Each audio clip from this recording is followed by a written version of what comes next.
session, Prabhuji. Thank you, Prabhuji. Hare Krishna. Thank you, Vasudhama Prabhu, for the kind and generous introduction. And I am thankful to you, specifically ISKCON Daiva Varnashram Ministry, for organizing such a wonderful session and inspiring and motivating all of us to be discussing about the most pressing need of the humanity today, which is about our ecosystems and the cows and the farmlands, the landscapes and the rivers. So yeah, it is a very great endeavor, and I would like to thank your whole team for this, and specifically the participants who have been volunteered to give their precious time for this cause. So we will start with our subject. So we are titling it as Common Sense Approach to Managing Landscapes with Diversity, titled as Function of a Farmer. So there are many paradigms we have regarding what a farmer does. You know, some things that he is plowing the land, some things that he is the one who put the seeds, somebody thinks that he irrigates, somebody, then he decides which crop to grow, when to grow, how to grow. So many things, so he has to arrange all the funds. Slide share. Yeah, I will do that.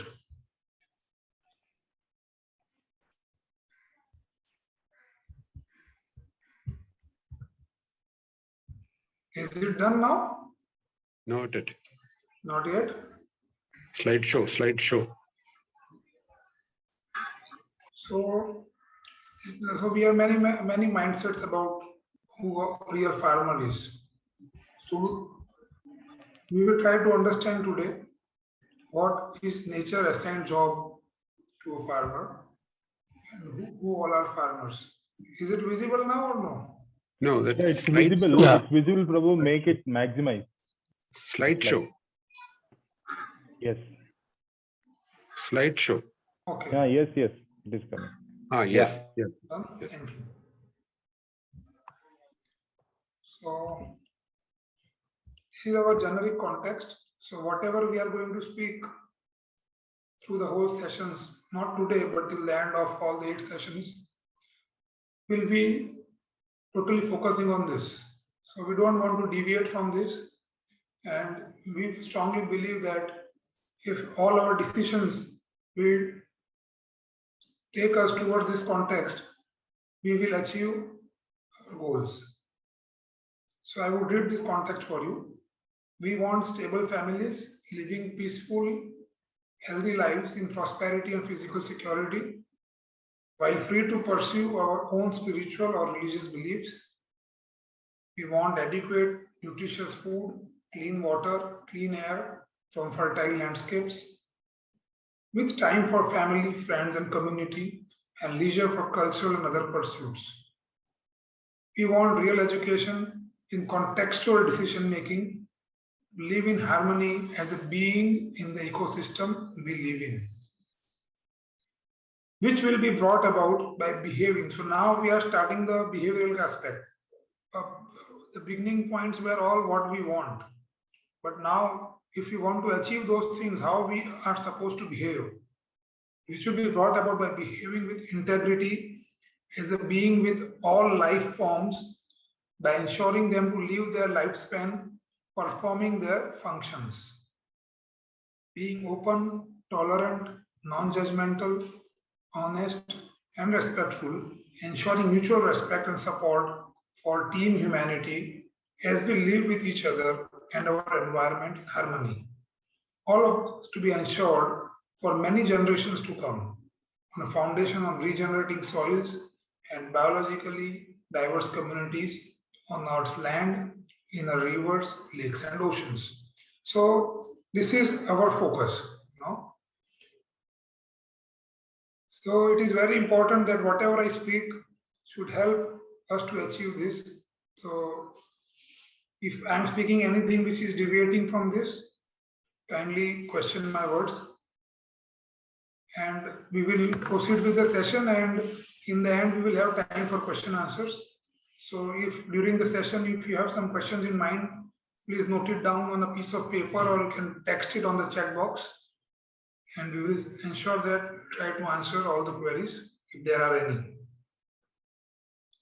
So this is Vedic indicator for quality of life. What I wrote just before slide is expressed in the Shastra in this shloka. Swasti prajabhya paripalayantham nyayena margena mahim mahesha guru brahmanebhya subhamastu nityam loka samasta sukhino bhavantu. So we are taking base as the Shastras, the holy text. May there be well-being to all the beings. So beings, when we talk about well-being of all beings, means all the species that are coexisting on this planet. Generally, it is sometimes misunderstood as human being. May the king rule the earth along the right path. So this is the role of the administrators, ensuring that all the beings are praja, they are all citizens. May the cows and brahmanas have well-being forever. They are given more weightage in this shloka, cows and the brahmanas. And may there will be peace and peace for all. So this is what the Vedic indicator is. If this is ensured, this means that there is quality of life for all the living beings. So this was visible when the administrator was Maharaj Yudhishthira. So we know this time when Yudhishthira and all the Pandavas were ruling the planet. And this is a shloka from Srimad Bhagavatam. This is from first canto, chapter 10, text 4, which translates that during the reign of Maharaj Yudhishthira, the clouds showered all the water that people needed, and the earth produced all the necessities of man in profusion. Due to its fatty milk bag and cheerful attitude, the cows used to moisten the grazing ground with milk. So this was signifying the prosperity of the nation, of the country, of the kingdom. This is how they were checking. What was the barometer?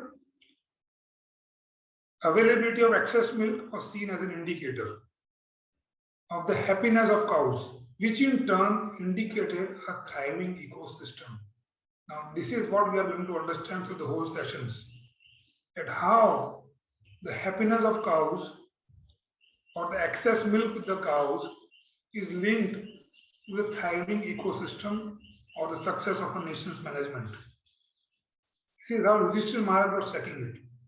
And it was ensuring the rest of the things, where the rain was on time, the water was there, good food was available in profuse quantity, and milk was available, quality milk was available. So the base was cheerful attitude of the cows, as is mentioned here. So how it was done, you will see that. So may the cows have well-being forever means happy cows. Now we are trying to define happy cows from the Shastra. Happy cows is living with the calf. That is the first condition. Second condition is self-feeding by grazing. So they are self-feeders. Cows, when I quote cow, it means cow, bulls and calves are included in that. Cow doesn't mean only the female cows, as we generally are focusing on. So living with the calf is the first thing, and second is self-feeding by grazing. Now next is quality grazing. Now what is quality grazing? Quality grazing means they need biodiverse fodder, and it should be high in brick count. That is, brick is measuring the nutritional value of the grass. And fertile soil. Now how fertile soil is ensured? So this is a chain, For happy cows, they need calf and the grazing land. For what in grazing land they need biodiverse water with high bricks. How to get this? You need fertile soil. And how to get fertile soil? Is through 4 ecosystem processes in place. And all the nature's produce is of high quality, healthy beings. So this will be discussed in detail. We are just going through a content of the whole course. So happiness of cows is an indicator of prosperity of a nation. The birthright of all living things is health. This is a birthright. This is a birthright. This law is true for soil, plant, animal, and man. The health of this four is one connected chain. This is very, very important point, that it is a connected chain. We cannot ensure good health for humans in isolation or when we think just about ourselves. It depends on the previous three: animal, plant, and soil. If they are not healthy, we can't ensure a healthy man. So the health of these four is one connected chain.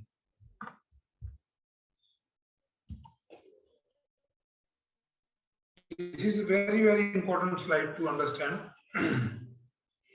That shloka of Yudhishthira Maharaj was talking about excess milk. So excess milk can be obtained under the following situations.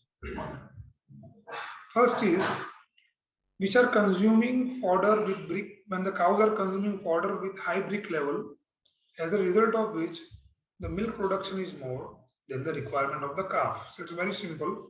The grass is so high in nutrition that the milk production increases, and so calf can't consume it all. So whatever is left is for the humanity.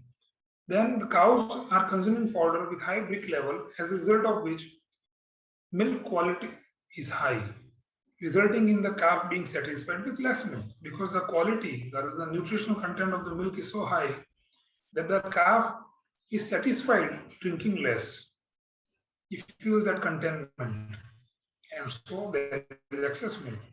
Third is cows whose calves, by consuming fodder with high brick level, as a result of which the calf being satisfied with less milk. So when they graze together, the mother and the child, it is the cow and the calf prefers to eat grass over milk. In that case, he drinks less of milk, again resulting in excess milk. Fourth is the calf is separated. So here the calf is kept separated from the mother, so we find excess milk. The last is the calf is sick. So when the calf is sick, it can't consume all that is produced by mother. So these are broad 5 conditions under which we get excess milk. Milk available for purchase today in the market is the milk obtained by separating the calf. That is the common thing in all the milk available in all the dairies across in general. So disfigurement in a society wherein the excess milk is obtained by separating the cow and calf. So we see that we are living with the elephant in the room. We don't want this elephant. But the reason why this elephant is in our room, the reason assigned to it as per the Shastra is separating the cow and the calf. So the quality of our life depends on the food we eat, the water we drink, the air we breathe. And all of this depends on the quality of the soil. So we see this elephant means malnutrition, hunger, disease, pollution, pest, land degradation, extinction. So many problems are there. Despite of all the policymakers, all the environmentalists, all the institutions, all the educationalists, all the religious institutions, name anybody, all the family per se, don't want this. Nobody wants this. All the policies are with wonderful intent, designed by wonderful personalities. Still, the elephant has entered our room. So we have to address the root of this problem. So it is very, very important. But this is a big issue everyone is aware of, but everyone is ignoring it because discussion makes us feel uncomfortable. But this is a reality. Actual cause of problems or diseases. The problem we face are just unintended consequences arising out of the decisions we have taken to manage the ecosystem we live in. So whatever problem we are facing are unintended consequences of our decisions. No? So the cause of a disease or a problem is actually the decision taken. But all these years in general, I would say, we have been taught to blame resources for the problem or resources for the disease. But we never blame the decision we have taken as a cause. We have never thought in that direction, that it's a decision taken is creating problem. For example, if it's raining, I can take a decision that because it's raining heavily, I should not go out because it might cause some failure in the vehicle. We do waterlogging somewhere. But if I go out, we can't blame the rain for that. It is our decision to go out. Now, we should have taken a proper decision. So likewise, if somebody is putting a hammer on my head, so after some time I will develop a headache. And then I approach a respectable doctor. Sir, I have a headache. And kindly he prescribes a medicine. And I take that medicine. And then again, that hammering is going on. As soon as I come, somebody is hammering my head. So is visiting doctor going to solve the problem? No. So we have to understand that the root cause was the person somebody is hammering. So the decision to be taken is not to go to the doctor, but the decision to be taken is to be stopping that person from hammering you. So every time we make a wrong decision, we face unintended consequences. So the actual cause of problems are the decision taken, not anything else. So the real cure from a problem or disease shall happen only if the cause is addressed. So if somebody is sitting on the branch and cutting it, he will fall down. I mean, what can stop him? So he had to reverse his decision. He has to understand that I am sitting on this branch. Why am I cutting this? So paradigms influence on decision making. This is also very important point. Nischay buddhi, as the Shastra says. So how we take decisions depends on the paradigm we have. It strongly influence our decisions. We take a lot of decisions on a day-to-day basis to meet a need, desire, or to solve a problem. Generally, this is the case. Any decisions we are taking is to address a need, desire, or to solve a problem. So our decisions are based on or influenced by the paradigm we own. So we have some paradigms, set paradigms, which we took from our environment, from our families, from our culture, from our friends, society, whomever we are interacting with. We are gaining some paradigms. So unintended consequences shall arise if the decisions are not in line with our context. So the most important point we want to emphasize is whatever decisions we take, whatever paradigms you have, should take you to the context. We are not to take non-contextual decisions.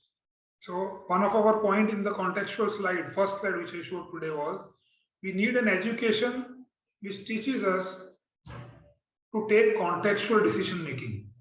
So if you have a context very clear in your mind about a quality life or a happy life, and then if you take a decision which is taking you away from that, then that decision will give rise to some unintended consequences. So to solve these unintended consequences, we need to shift from the paradigm that influenced our previous decisions. So decisions are depending on the paradigms. So if the decision taken is leading us to unintended consequences, then we need to think on the paradigms. That means that there is some problem with the paradigm. We need to understand where the problem is and retake a decision so that we achieve our context. Very, very important point. So a paradigm can be defined as a way you see things, your point of view, frame of references or belief. So the paradigms you have influences your decisions. So we will take a small anecdote to understand this.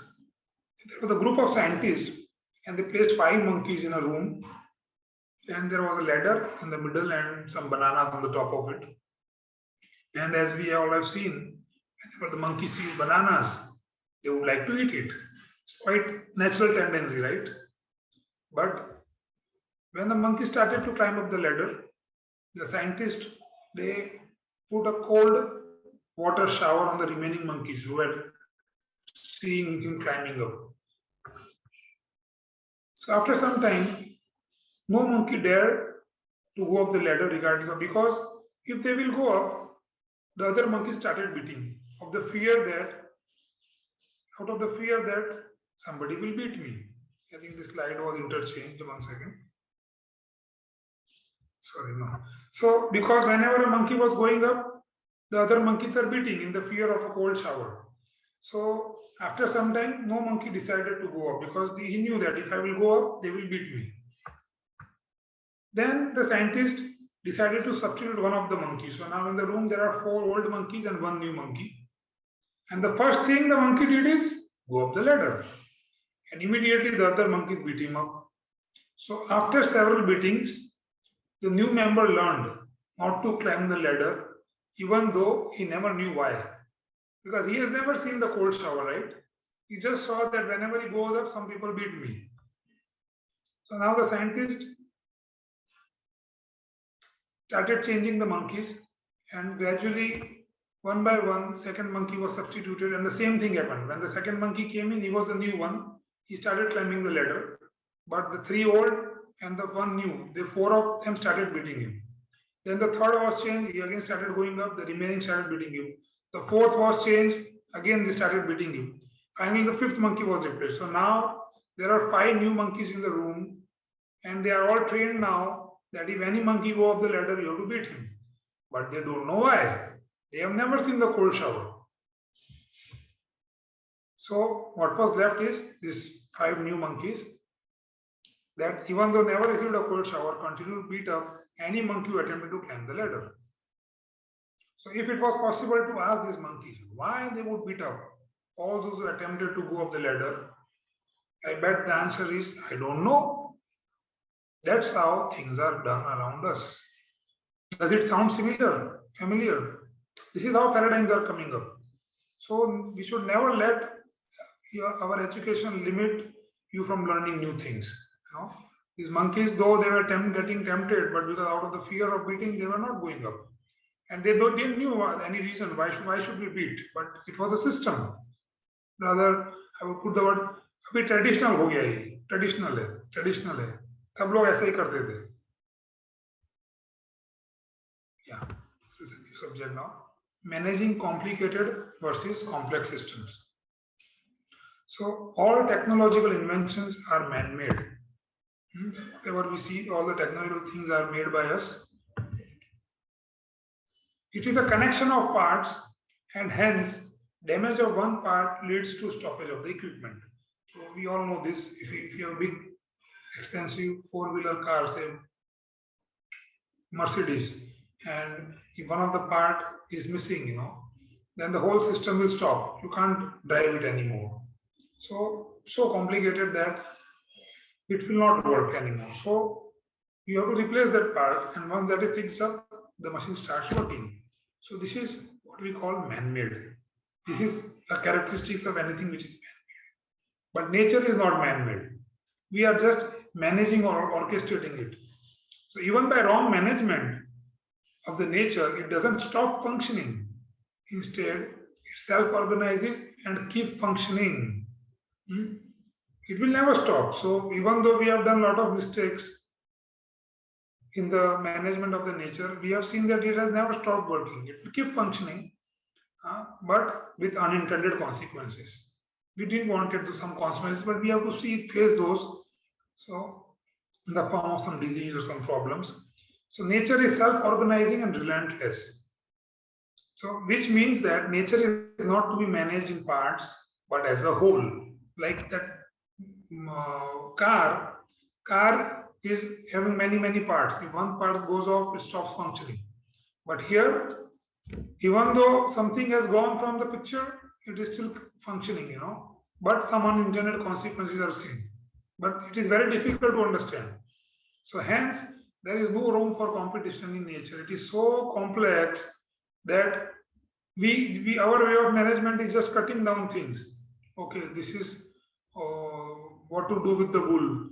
So let cull it. Oh, the cow is not moving it, we can cull the cow. So our management system is like that, removing the thing from the picture, and then it gives a rise to unintended consequence. But this is we don't want this, and this is against our context.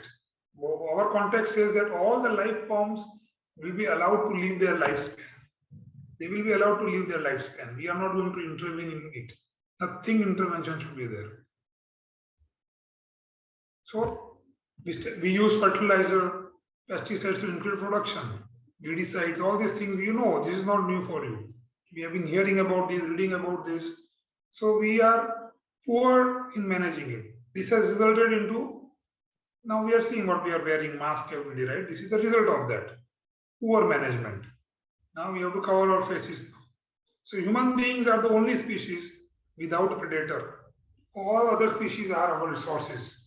This is very strong statement actually, that all species has a natural predator. If there is some pest coming, some other pest will come and clear it up. We don't have to do that. Nature has designed a predator for all the species. But for us, our predator is our decisions, our paradigms.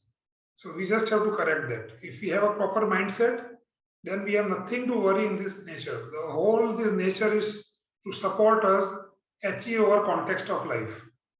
These all arranged by the Supreme Lord to provide us a nice life, quality life.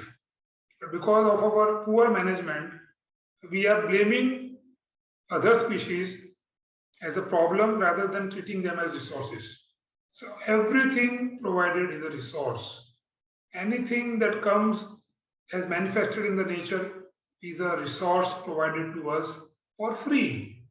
But because of our poor management, because of our improper understanding about the complex system, about the complexity of the nature, we have been taking some decisions based on our paradigms which are resulting into unintended consequences.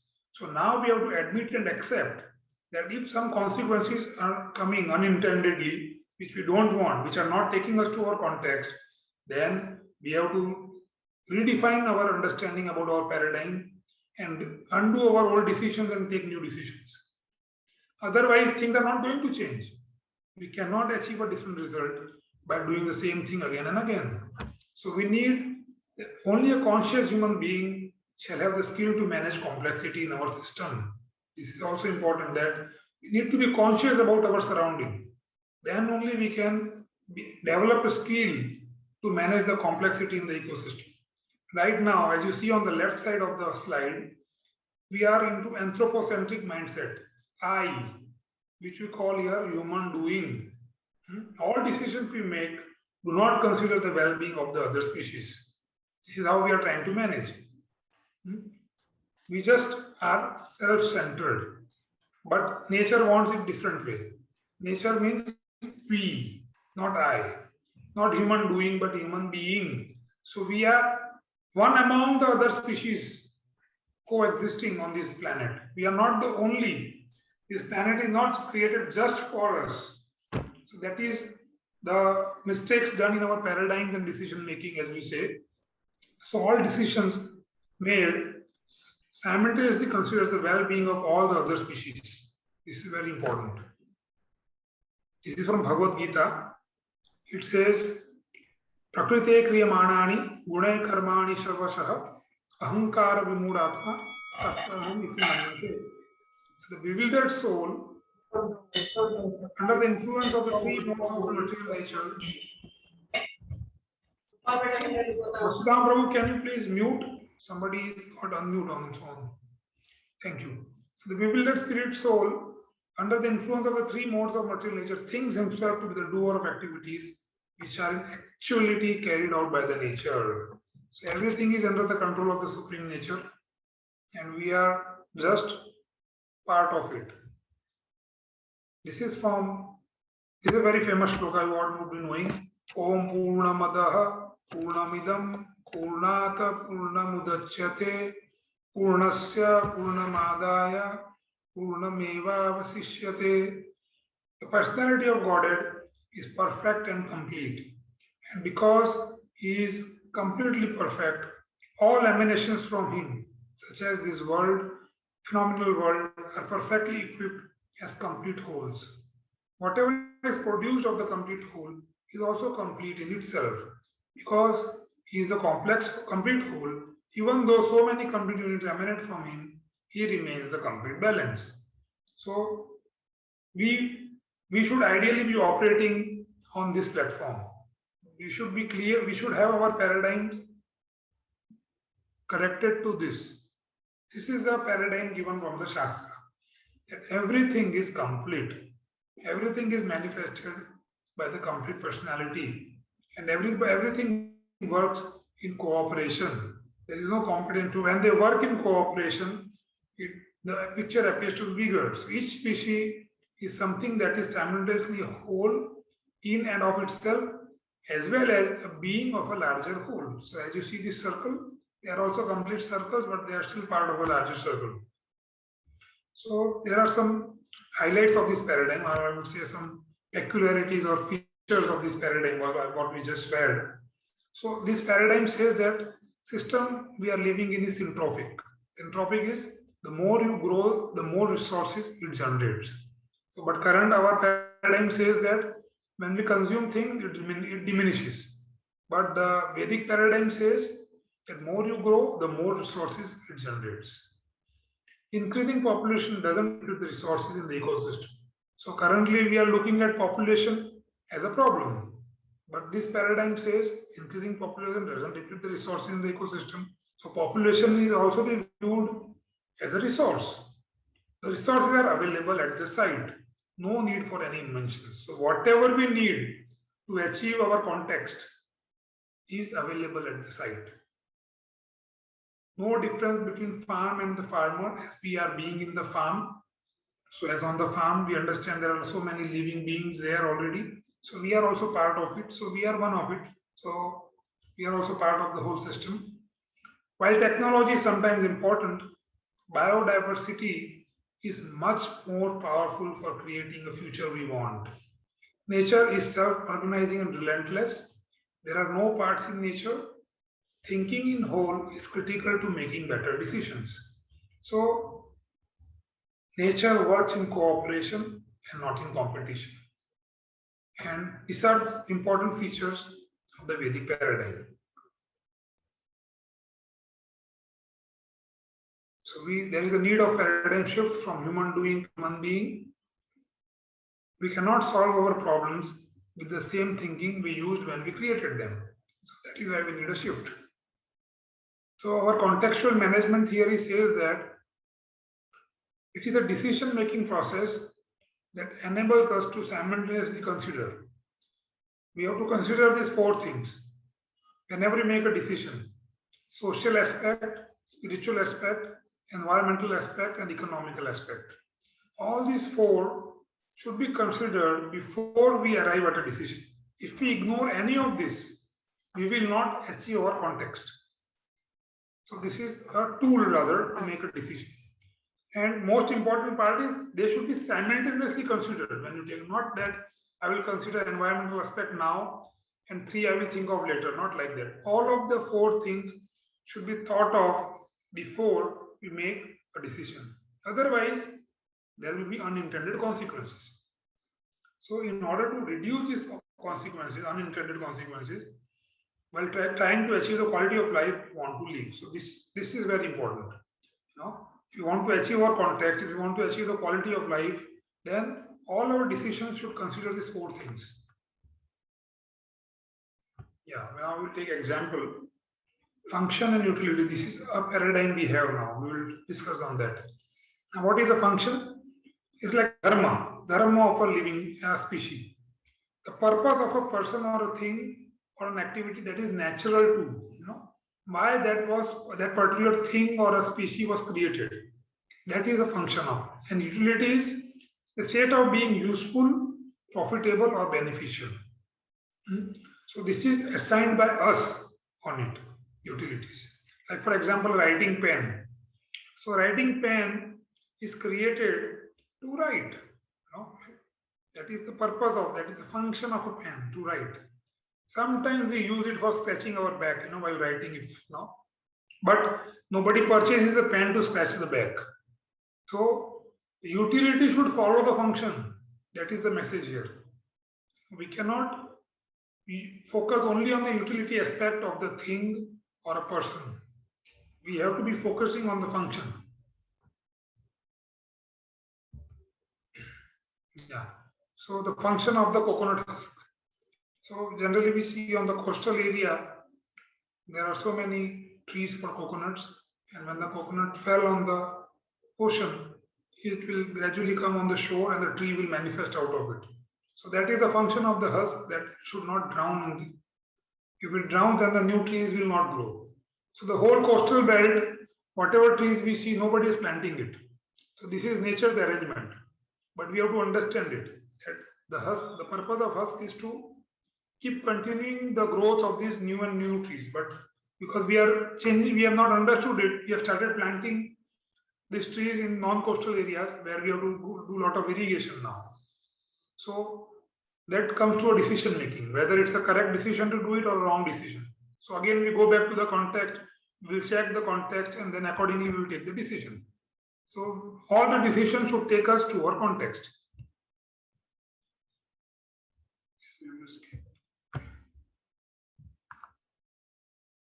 Yeah. So function versus utility of a cow now. So we'll talk about a cow's function. So primary function or dharma of a cow is its inborn quality of grazing. So cow, again I repeat, when I talk about cow, it means cows, bulls and calves all together. So primary function of cow is its inborn quality of grazing. So that is the real function of cow. Primary function of udder of the cow is to feed the calf.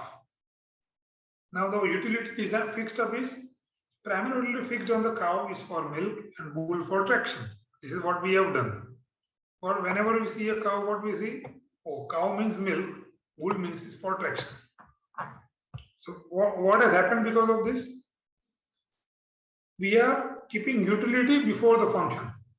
Ideally, the utility should come after the function only. So land and cow care or both should be the same. When a natural resource is not used for its function, it leads to a diminishing of the said resource and hence unsustainable. So because we have been focusing, or rather our paradigms have tempted us or inspired us to take a decision to view the resources only for utility, the resources are becoming unsustainable, and we see this. We see cows for milk, bulls for draught, and what the result is, they are ending up in garbage. Since the utility fix is not their function, they end up in the garbage. So because we are looking them only for these purposes, these utilities, the end result is this. So if the end result is this, and if we continue doing this, then how will this situation change? This is what we are trying to understand, that if we will not change our paradigms and then revive our decisions, there will be unintended consequences. The project will be unsustainable. So it is very important that our decisions should take us to our context. If it is not leading to our context, then there is some problem in the paradigms. That decision making has to be corrected.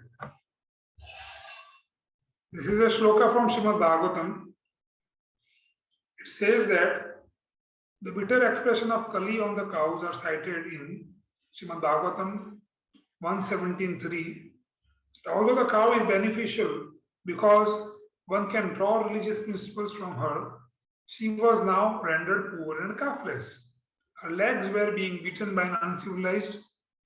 There were tears in her eyes, and she was distressed and weak. She was hankering after some grass in the field. So broadly, there are three problems highlighted here.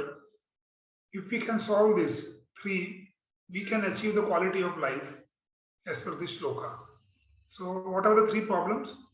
We need a civilized man who can ensure that the cow and the calf stay together and mother cow is connected to mother land, mother earth.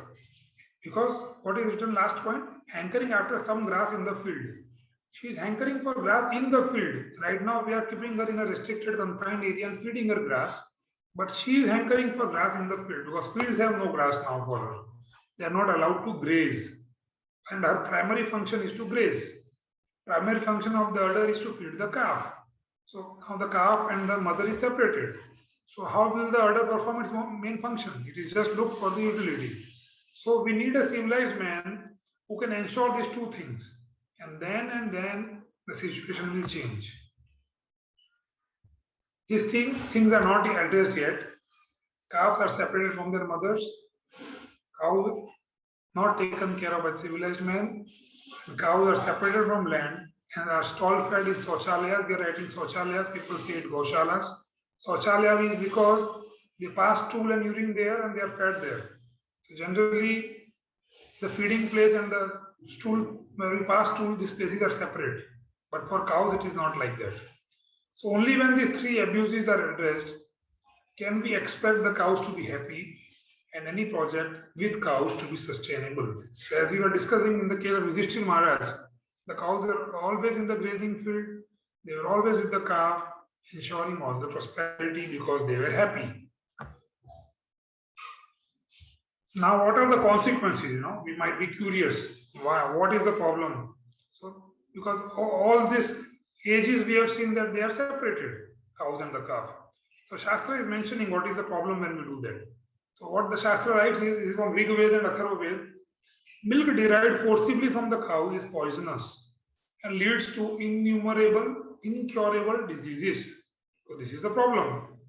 This is why we should not, because we are going to suffer ultimately. If they are not happy, as we were discussing, the health of humans is connected to the previous three in the chain, which is animal, plants, and soil. So we are all in a connected chain. We are not separated parts because we are all part of the same nature. So we are part of the whole. So milk derived forcibly from the cow is poisonous and leads to innumerable incurable disease. Now, what happens when we restrict her from grazing? Consequences of craving for grass. Pasture should have free access. Barriers in pastures angers the cows. The milk from such cow is linked to poison.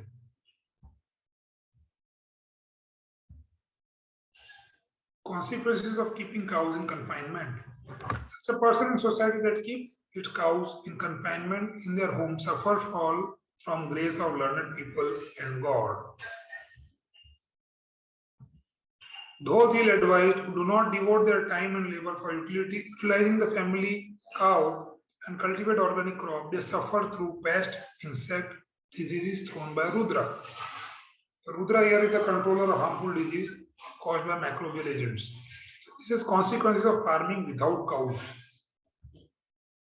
I am talking about farming without cows. Now, what we understand it when I talk farming without, in general, people think, oh, farming with cows means farming with dung and urine.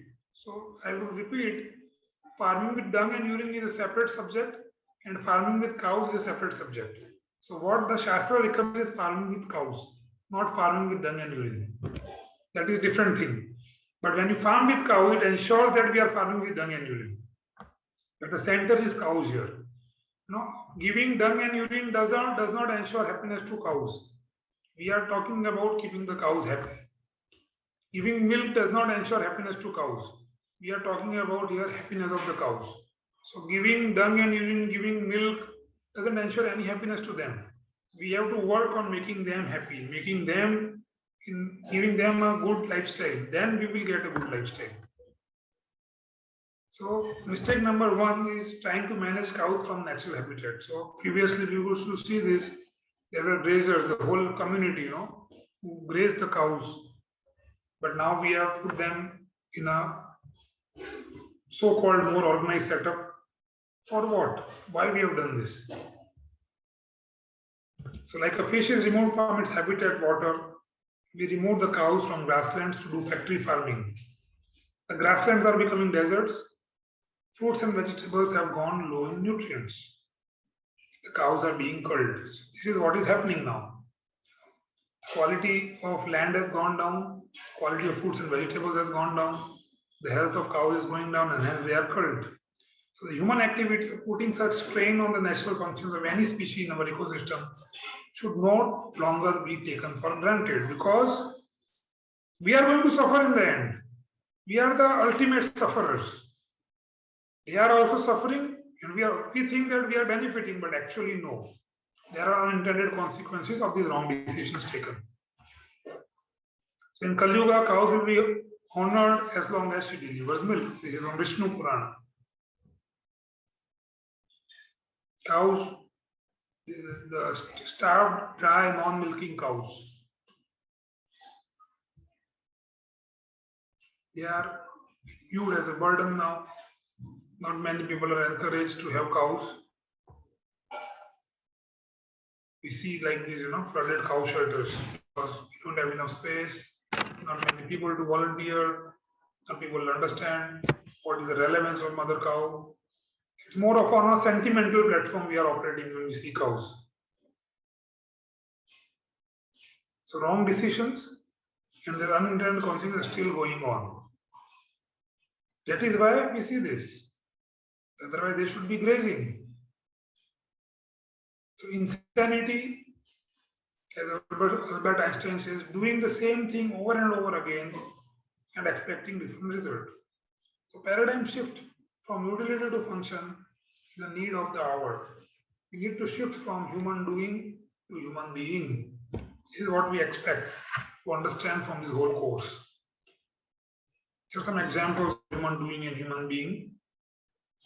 Our mindsets is reductionist. Decisions are taken to satisfy need, desire, and to solve the problem of just one species. We are in a reductionist mindset. Rather, we now have to become more holistic, wholesome in our decision. Decisions are taken to simultaneously satisfy the need, desire, and to solve the problem of all species. So these are different aspects: fertilizer, insects, weeds, cows. Now the insects we see reduce the yield by damaging the crop. This is the current paradigm, human doing. But the human being paradigm says function as insects to clear the garbage. They are clearing the sick plants. They are not just coming like that. Plants are inviting the insects. They are not pest, they are insect. So nature functions in whole. Complexity of nature. The basic principle is that we cannot manage nature by its parts. We are all beings in the ecosystem. We cannot, rather we should not manage plants in isolation from the soil they grow on or in isolation from the animals that graze them. So right now we are managing plants in isolation, right? Soil is not taken care of, a lot of pesticides, insecticides is used, and animals are also removed from the land. So we are trying to manage the plant in isolation. So all species or beings in the nature are designed to function with the whole in center. Decisions taken without considering the context and the complexity of nature leads to unintended consequence. So all the decisions we take should be considering the context. Non-contextual decision making, ideally we should stop. And we should also consider the complexity of the nature. Otherwise, unintended consequence. You don't want something and it will come. Like the Green Revolution when it started, everybody was, all the policymakers, everybody was very happy, countries thriving with huge production. There are no famines, now people are getting enough to eat. But now only we are realizing that the water table has depleted, the soil quality has gone down. We cannot talk about the nutrition, it is almost depleted by 70-80% from all our vegetables and fruits. So the health is depleting. So that is an unintended consequence of a wrong decision taken in the past.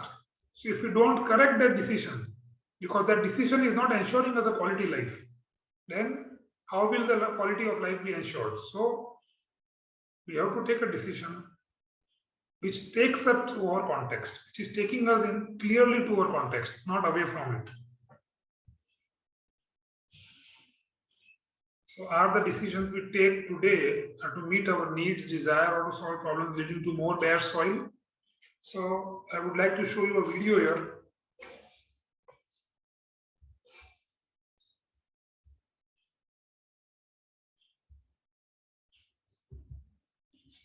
One second, it's not working, I will stop this.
Is it audible?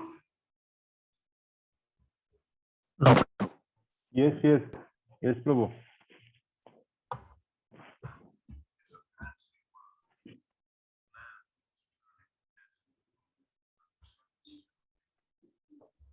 We can hear you, but are you playing the video?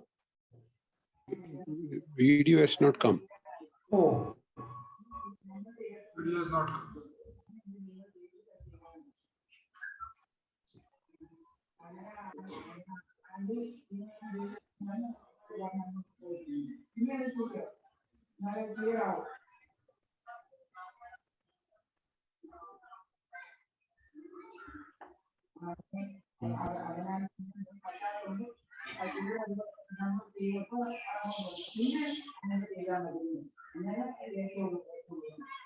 Yes, we can see the picture, Prabhu. Yes. Enable the sound and you can play the video. Sound is not coming now. Huh? No, you didn't play. There is no sound, Prabhu. Sorry? There is no sound. No sound. There No is sound.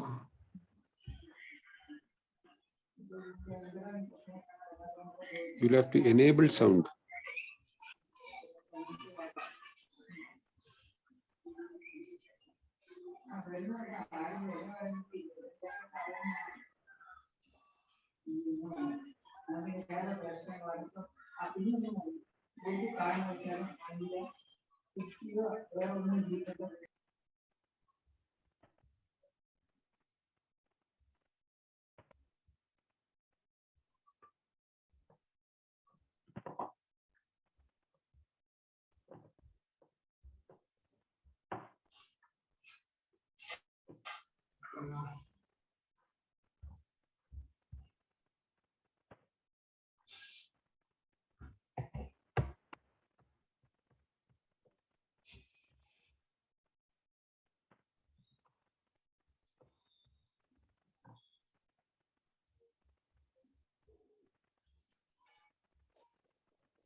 We create too much Yes, we can hear. is a fancy word You can maximize the for video, land Prabhu.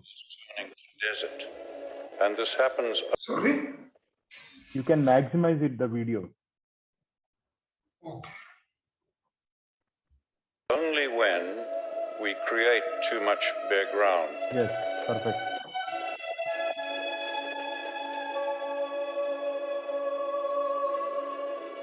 Soil and the plant and the climate are connected.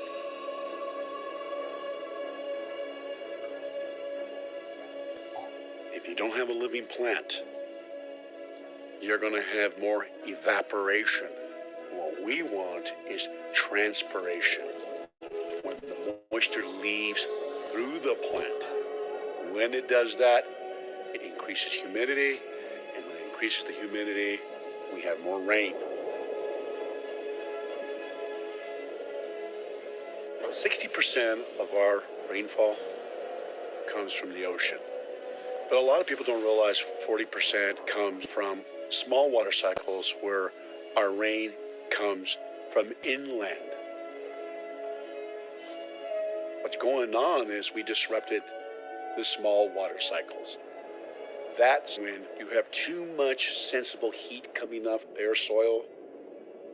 You're having these huge vortexes of hot air going out. Instead of attracting the rain, it's pushing the rain clouds away. Take 1 square meter of soil and make it bare, and I promise you, you will find it much colder at dawn and much hotter at midday than that same piece of ground if it's just covered with plant litter. You have changed the microclimate. Now, by the time you are doing that on more than half the world's land,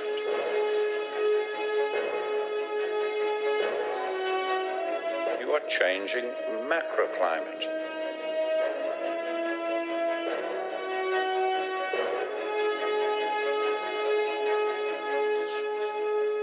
desertification of our soils is a pressing threat to our climate and our species.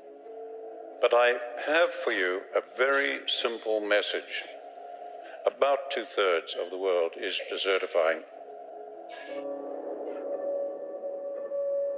As soils turn to dust around the world, every year 40 million people are pushed off their land. By 2050, it's estimated that 1 billion people will be refugees of soil desertification. More than 20 civilizations in all regions of the world have failed because of agriculture damaging the environment. Their communities could not handle the deteriorating environment and the rising population. Globally, that's what we're doing today.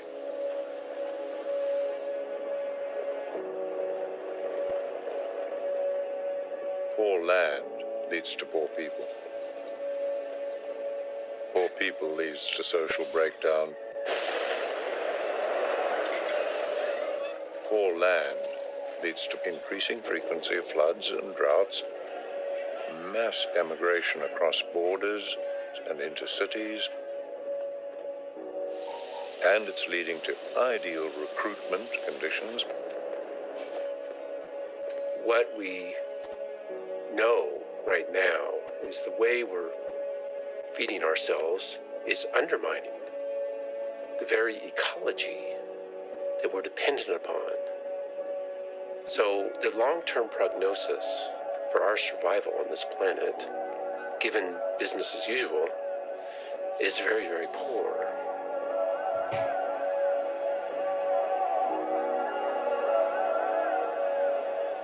According to the United Nations, the world's remaining topsoil will be gone within 60 years. In other words, unless we find a way to save our soils, we have 60 harvests left.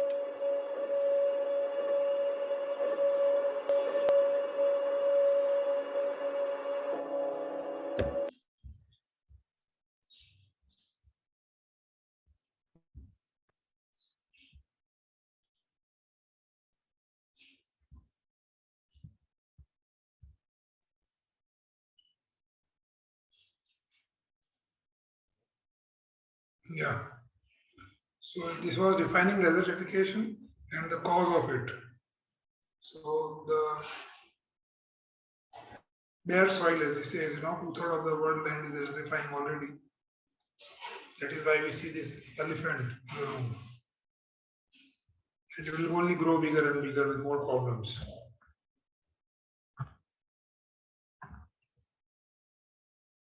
So our function as a farmer, like the driver, understanding the function of the parts of the car drives the car. So we similarly have to managing or orchestrating the functions of the living beings and other natural resources to achieve the abundance without depleting the resource. So this is what we as a farmer are supposed to do. But the current paradigm of farmer is something different. So we have to be understanding this paradigm of a farmer, and depending on this, we should take our decisions, ensuring us to our context. So it is very, very important that our role is a very role of an intelligent man in the creation. We have to be orchestrating that everything rhythms in one tune, not that everything is going haywire here and there. So understand the role of keystone species and work hard to act as one. This is the need of the hour. We have to all act as one. We can't work in individuality. Certainly our functions are individual, but we are serving the whole. Our goal is one, context is one.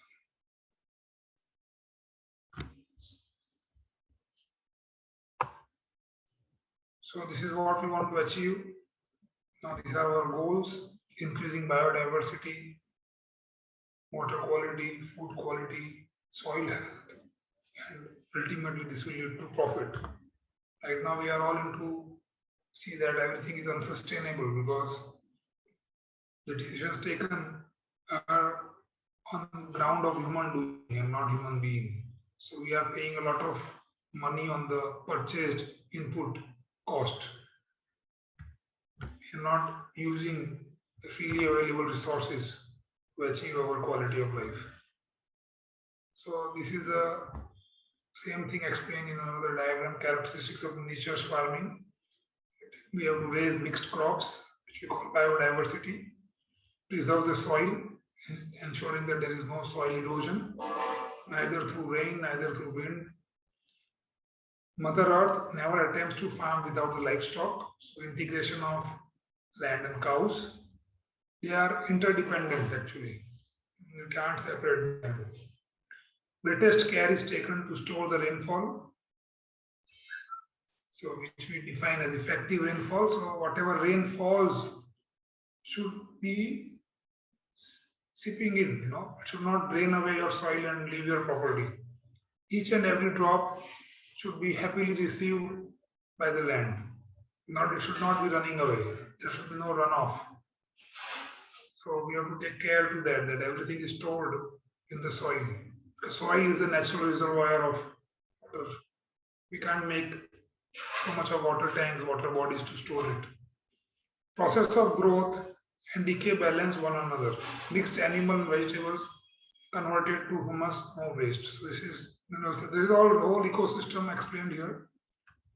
This will be discussed in detail. These are some important glossary for us because we'll be using these words in further sessions also. So biodiversity, when we speak, it means all the life forms moving and not moving in our landscapes. Livestock is all moving life forms in our landscapes. Wealth is defined as the natural resource available to us, the homes that shelter us, and the closeness of our ties with one another. Agriculture, so farming fertility while trying to grow food, fiber for all the beings in our landscape. Allow other cohabitants space and peace they require. Remember, their needs to life are as pressing as ours. So this is just reminding us again and again that we have to act as human being and not as human doing. So these all will be shared with you. So even if you make a note is good, but everything will be shared with you by the organizers. And if you have any questions, there is already a WhatsApp group. You will post it on that, and will be answered by our faculty. So we are all beings that constitute the biodiversity in the environment that sustains us. So there is a lot of life forms underneath the soil and above the soil.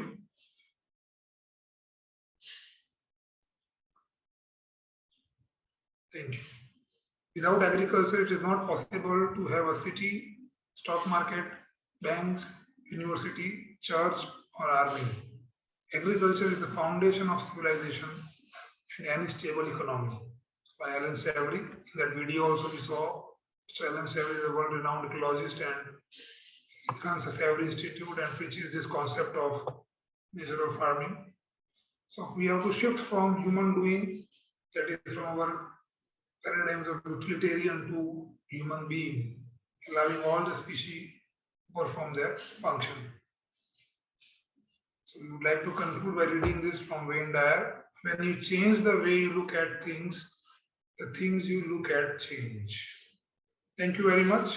So I am done with the presentation, and now, in case you all have any questions, can be taken. Is Dr. Shri Kumar here also? Yeah, he's here. We request the participants to ask the questions, if any. Yeah, the first question is from Kishore. Yes, Prabhu, please ask the question.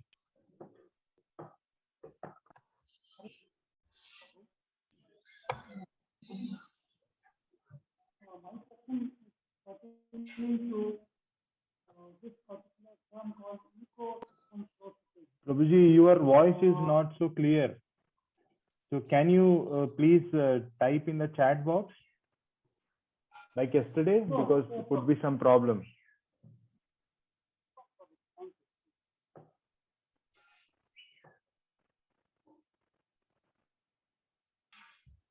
Yeah. In the meantime, others can also ask by raising the hand.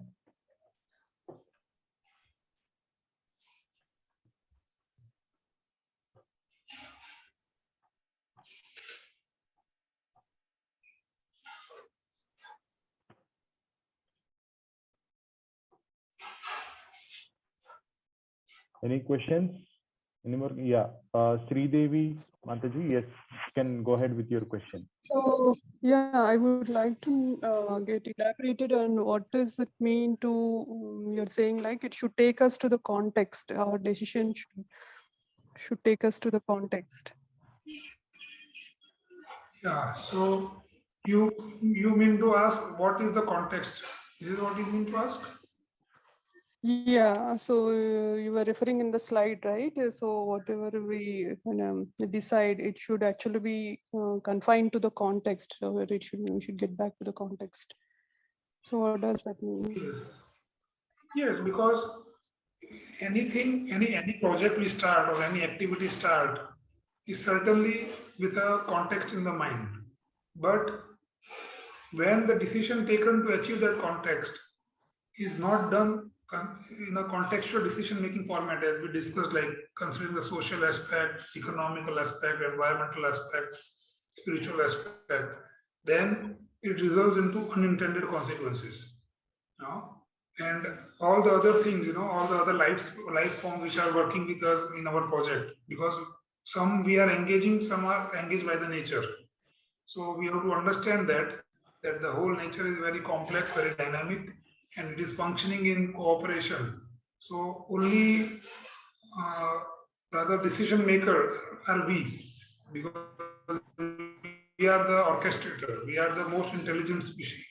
So it is very important to understand that whatever decision we make should, like if a student is studying, and if out of 24 hours most of the time goes in things which are not connected to his goal of studying, then he's out of context, he's taking wrong decisions.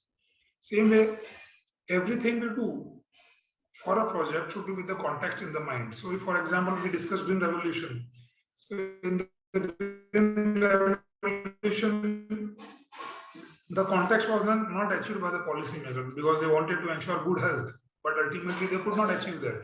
So the correction that was needed was they should have revisited the decision taken, but that was not done. So it is still going on, and now it is an alarming state, as we saw in the video. Only 60 harvests left, as they say. So it's a pressing time. So it is very, very important that any project, all the decision makers should have a context, common context, and all the five should have a common context. And we have shared a sample context, we'll post on the group, that context, so you can read through it. It can be edited suiting to your need, but we believe that in general fits to all of us. And if we take our decisions considering those contexts, then we will achieve the quality of life we are dreaming to achieve. Yes. Dr. Shiv Kumar would like to add anything?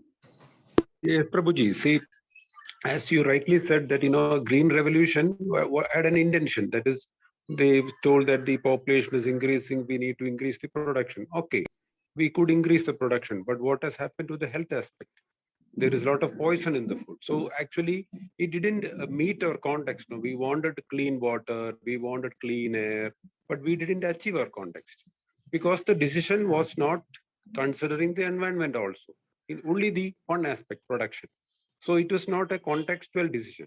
Instead, just a need or a desire. That was what was considered.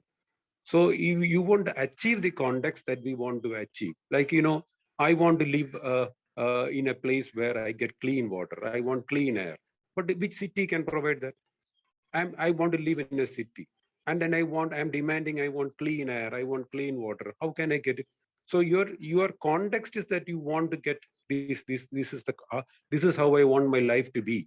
But the decisions that you are taking are not taking you to that. That is what is meant here, that the decisions are not taken in line with the context. Is that okay, Doctor? Yeah. Oh, yeah. Okay. Thank you. Yeah. Krishna Prabhu, there are like 2 questions in the chat box. If you can just look at it.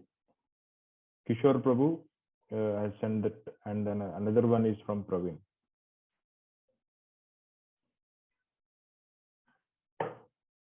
Prabhuji, your voice, we are unable to hear you. Somehow it got muted. So the question is, could you please explain in detail what the 4 ecosystem processes are? How are the farmers to ensure that to happen? So yes, Kishore ji, thank you. Very nice question. But 4 ecosystem process is a whole 1-day course, which is already in part of this. It will be coming, I think, on 4th day. Today is the 2nd day of the session. So next Sunday it will be taken. So I would request you to be waiting till then, because it will be explained at length how they work and how a farmer can ensure that it's happening. Next question is from Mr. Praveen. In long term, we have plans to have cows on the farm. At this moment, I don't have biomass. How do I start improving soil quality? Yeah, so this is also will be covered in the coming session. Saturday. Yeah, so yes, Sri Kumar, you can take Saturday, coming Saturday. Coming Saturday, yeah, same, it will be answered on Saturday, yes. Now next is from Srishti Khatri. Sorry if I'm wrongly pronouncing. Quality-free milk is not possible in urban areas. So can talk about veganism and health. Prabhu, please, Dr. Sri Kumar. Can you read the question once more? Cruelty-free milk is not possible in urban area. So can talk about veganism? No, see, veganism is an expression of they are not liking the way the animals are treated. That is the thing. So here we are not into promoting veganism or anything. We just want the decisions that we take to be in line with the context. So if you want quality milk, means then we have to take certain decisions that we will make us arrive to that decision. If you feel that you want milk, becoming a vegan, you won't get milk, no. So if you want milk, then you have to take certain decisions. And that is also in a short way explained today. But in the coming days, when first part, when the ecosystem process is over and when the cow part starts, your question will be answered. But the thing is, veganism is not what we are trying to say here. If you want milk and if you see that quality of milk is a necessity, then we should take decisions to achieve that. And what is that decision is clearly dealt in the coming courses. Please be patient to it. Namaste. So, yeah, now we come to know that all the soil will be spoiled. So now what is the immediate action we can get back the soil liveliness or the soil fertility? Because of as we are the farmers, what type we have to do to get back the soil liveliness? Yeah, so again, I'm sorry, but these questions will be dealt at length in the ecosystem processes only, because ecosystem processes ensures a good soil health. It ensures that the whole system is working healthy. So, but from today, if we understand, because we have understood that there is some problem. So now we have to go back to our decision that if this problem has come, then what was the decision taken that is resulted in the problem? And then we have to correct that. So that is the only learning I can take from today's session. But it will be more at length dealt in the coming sessions. But the key point today is that all decisions should be contextual. This is all happening because whatever decisions are taken today are without considering the context. That is why we see unintended consequences.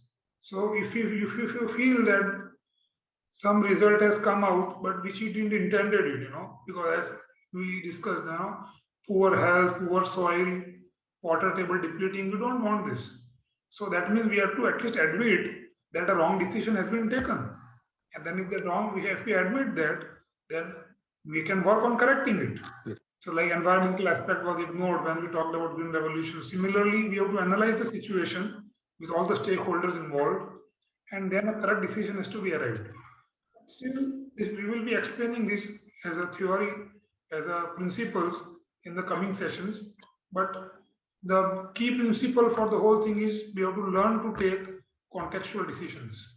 Once we start doing that, we will achieve quality life. We will achieve our the goal, what we are striving to achieve. Otherwise, from the paradigm which we have gained in our life till now, I say I'm 40 to 41 now. So whatever I learned from the society, if I continue living like that, and if the society is, for example, struggling, then I will also continue struggling for the rest of my life. But if I see that there is some problem in the paradigm which I have purchased from the society, then I need to correct those things. So this is how that monkey example, the monkey if trying to eat a banana is not a sinful act. The monkey is supposed to eat a banana, but they were conditioned that if anybody will try to go up the ladder, he will get a beating from the remaining monkeys. So they stopped doing that. So similarly, then those paradigms influences. So the decision which the monkeys took on the basis of that paradigm is, okay, we will not eat banana, no problem. We will live without banana. But that is a wrong decision. So it is important to understand from today, the most key point is that we have to learn contextual decision making, which considers social aspect, economical aspect, environmental aspect, and the Spiritual aspect. Spiritual aspect. So all these things are to be considered, and we have to shift our paradigm from human doing to human being. We have to shift our paradigm from viewing all the resources just for utility. They have to be allowed to perform their functions. These are all inculcated in the context we have discussed today. All these things are given there. So once we post it on the group, so you'll get a chance to reread it. Once you read it a couple of times, it'll be clear what we are talking about. And it is very easy to do it. It is not difficult. We were not born to take contextual decisions. We also learned the process. So, as a community, we have to work, and as a community, we can learn. And by learning these things, we can take contextual decisions. And that decision making is also covered in the last day, that is the 8th day. How to take contextual decisions, that is also part of the course. So, yes, it will be covered. But thank you for the wonderful question. And are you covering cow management? Yes, cow management is also covered. So it will start from day 5. So 5 and day 5, day 6, day 7, they are dealing at length. Yeah, we shared the course schedule also. They can re-look into that schedule. And I would request Dr. Shiv Kumar if you would like to add anything on that. Yeah, see that question that Prabhuji asked was, that the soil is degraded now. That is, it's a realization, that there's a problem there. So then we also understood in the course that if you want to change that, we have to go to the point where it started. That is a paradigm. So each paradigm that has caused us this damage has to be removed. And each day's course, we are removing each paradigm. So in the coming 2 sessions, the next Saturday and Sunday, we will be removing all the paradigms that cause the damage of this landscape. Yeah, thank you. So, any more questions from the participants?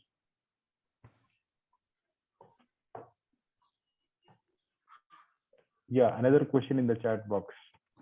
Yes, Dr. Shiv Kumar, for you. No. This actually chartered accountant should say. May I know how good contextual decision making impact economic aspect? Yeah, that actually the chartered accountant should say, Okay. So, because the contextual decision considers the economic aspect, it will only result you in profit. See, the major spending is because we do not know the Vedic paradigm. So all the expense that is being taken away as our share of profit is because we work against the Vedic paradigm. Because all the resources are available at site, but still we purchase inputs. So that is how the profit comes into picture. No? So that highlights of the Vedic paradigm has to be clearly understood. What is the Vedic paradigm saying? What are the paradigms that is governing us now? And when we shift to that Vedic paradigm, naturally, all the inputs that we are purchasing now today is removed.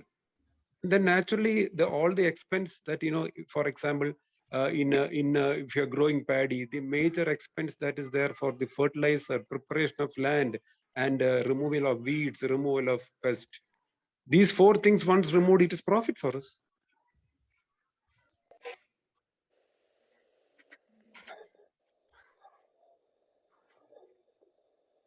Prabhuji, we can share the highlights of the paradigm and those things in the groups today so that they can read it and understand. Yes. And in each day we will be handling all these things. So it is good that you have your eyes stuck on these major things that we wanted to highlight. We are so happy that you identified it. And so in each day's sessions and in our group discussions in the WhatsApp, we will be carrying it over, and then slowly we will be able to understand better by when the 8 days is over.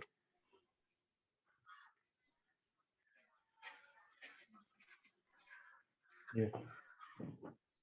Thank you, Prabhu. Any more questions?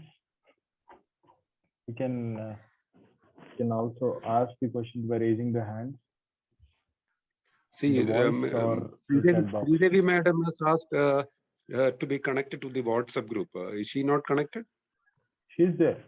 All members are in the WhatsApp group. Now she asked in the group now, which WhatsApp group?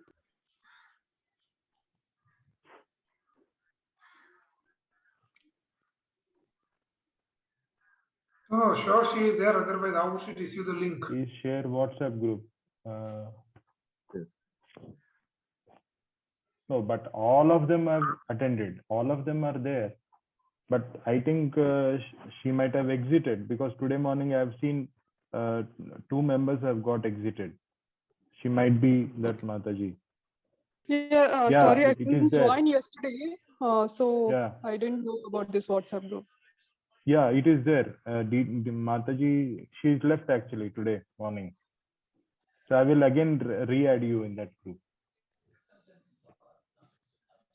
Yeah, please. I didn't join. I couldn't join yesterday, so I didn't know about this WhatsApp group. So I'm not part of it.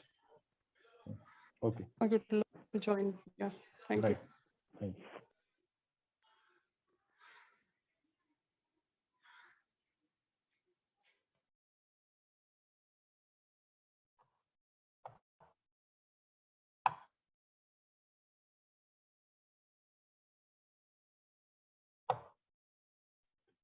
Okay, so shall we conclude this session, Prabhu? Yeah, I think we are done for today's. Yeah. Okay. So thank you very much for all the participants, and thank you very much Krishnanam Prabhu and Shri Kumar Prabhu. So we will meet again in the next week. So yeah. So we will meet again in the next week. So all the updates will be shared in the Dirt to Soil broadcast group.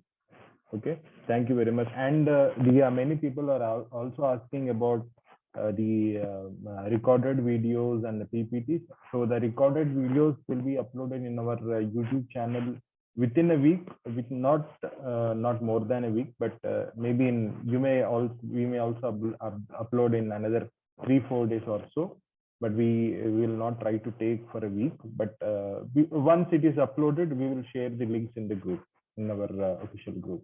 And about the PPTs, we will be sharing after the completion of the course. Okay. Yeah. Thank you very much. Hare Krishna. And today we will be sharing the questionnaire in the broadcast group. We request all of them to attend the questionnaire, and please submit the questionnaire. Thank you very much. Hare Krishna. Sarve Jana Sukhino Bhavantu. Hare Krishna. Thank you.